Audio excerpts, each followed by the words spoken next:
Hi friends, hello welcome back to my mini vlog. ಇವತ್ತು 9 ಎದ್ದು 12 mini ಲಾಗ್ನ start ಮಾಡ್ತಾ ಇದ್ದೀನಿ. ಖುಷಿಯವ್ರ ಮನೆಗೆ ಹೋದೆ, ಖುಷಿ ಕರ್ಕೊಂಡು ಬರೋಣ ಅಂತ. ಪೆನ್ ಬೇಕೆ ಕೊಡಲೆ ಅಂತೆ ಅಪ್ಪ.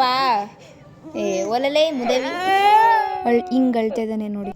ಆಮೇಲೆ ಎತ್ಕೊಂಡು ಬಂದೆ, ಎತ್ಕೊಂಡು ಮನೆಗೆ ಹೊರಡ್ಬೇಕಾದ್ರೆ ಅವನೇನು ಹೇಳ್ದ ಅಂದರೆ ನಮ್ಮ ಮನೆಗೆ ಹೋಗೋಣ ಬಾ ಅಂತಾನೆ. ಆಮೇಲೆ ಎತ್ಕೊಂಡು ಬಂದರೆ ಯಾವ ಥರ ಮಲಗಿದ್ದಾನೆ ಗೊತ್ತಾ ಫ್ರೆಂಡ್ಸ್, ತೋರಿಸ್ತೀನಿ ರೀ ನಿಮಗೇನೆ ಯಾವ ಥರ ಅವತಾರದಲ್ಲಿ ಮಲಗಿದ್ದಾನೆ ಅಂತ ನೋಡಿ. ಒಂಚೂರು ಕಣ್ಣೇ ಮಿಟ್ಕಿಸ್ತಲ್ಲ ಅವನು.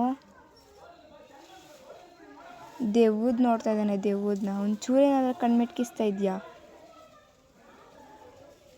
ಅವರಮ್ಮ ನಿಮ್ಮನೇಲಿ ಮಲ್ಕೋತಾನೆ ಅಂತ ನಮ್ಮಮ್ಮ ಈ ಥರ ಸಾಂಗಕ್ಕೆ ಕೂತೈತೆ. ಈಚೆಗೆ ಹೋದ್ ನೋಡಿದ್ರೆ ಇವರೆಲ್ಲರೂ ಮಾತಾಡ್ಕೊ ಕೂತಿದ್ರು. ಮಧ್ಯಾಹ್ನ ಹೊತ್ತು ಯಾರು ಈಚೆಗೆ ಬರಲ್ಲ ನಮ್ಮ ಬೀದಿಲಿ. ಡೈಲಿ ಬೀದಿ ಖಾಲಿ ಖಾಲಿ ಅನಿಸ್ತಾಯಿತ್ತು. ಇವತ್ತಿಗೆ ಈ ಲಾಗ್ನ ಎಂಡ್ ಮಾಡ್ತಾ ಇದ್ದೀನಿ. ಬೈ ಫ್ರೆಂಡ್ಸ್, ನಾಳೆ ಸಿಗೋಣ. ಲೈಕ್ ಮಾಡಿ, ಶೇರ್ ಮಾಡಿ ಮತ್ತು ಸಬ್ಸ್ಕ್ರೈಬ್ ಆಗೋದನ್ನ ಮರಿಬೇಡಿ. Love you, bye.